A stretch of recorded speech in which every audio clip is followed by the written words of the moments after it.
तिरंगा शान से लहरा रहा है और इसकी बुलंदी चीन के दिल में तीर बनकर चुभ रही है, क्योंकि वो घुसपैठिया है जिसे मार भगाने के लिए हमारी सेना मोर्चे पर मुस्तैदी से डटी है।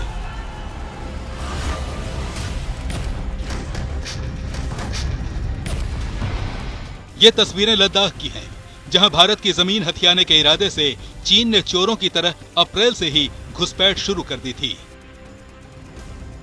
अप्रैल के अंत में लद्दाख के पेंगोंग झील के किनारे भारत और चीन के सैनिकों के बीच तनाव बढ़ना शुरू हुआ।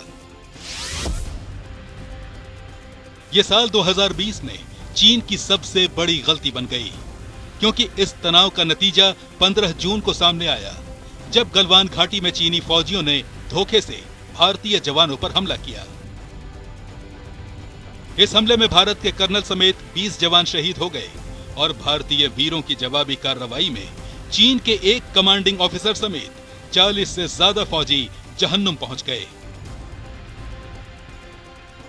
इसके बाद भी भारत ने दुश्मन को सांस नहीं लेने दिया। हिंदुस्तान की ताकत से डरी चीनी फौज गलवान से तो हट गई, लेकिन मार से तिलमिलाए चीन के पैर पेंगोंग झील के पास जम गए।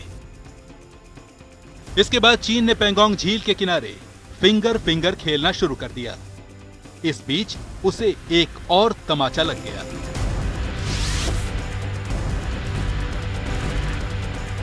हमारी सेना ने 29 से 30 अगस्त के बीच की रात रणनीतिक महत्व की एक बहुत बड़ी सामरिक कार्रवाई की। दरअसल ये वो रात थी जब चीन के कायर फौजी ऊंचाई वाले इलाकों पर कब्जा जमाने की नीयत से आगे बढ़ रहे थे, लेकिन हिंदुस्तान के शूरवीर भारी पड़े और helmet top, black top, Gurung hill, Magar hill, Rezangla और रेचिनला चोटियां हिंदुस्तान के कंट्रोल में आ गई। ये LAC के अंदर भारत के वही इलाके हैं जहां 1962 में जोरदार जंग हुई थी। भारत की सर्जिकल सामरिक कार्रवाई से चीन को चोट तो लगी, लेकिन अक्ल नहीं आई।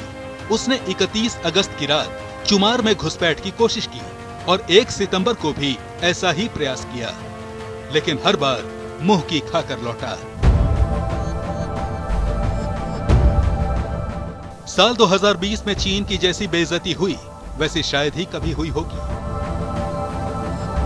चीन सामरिक महत्व वाले ब्लैक टॉप के भारतीय नियंत्रण में जाने से बुरी तरह बौखलाया हुआ है, क्योंकि युद्ध की नौबत आई तो ब्लैक टॉप की ऊंचाई पूरे खेल को पलट सकती है।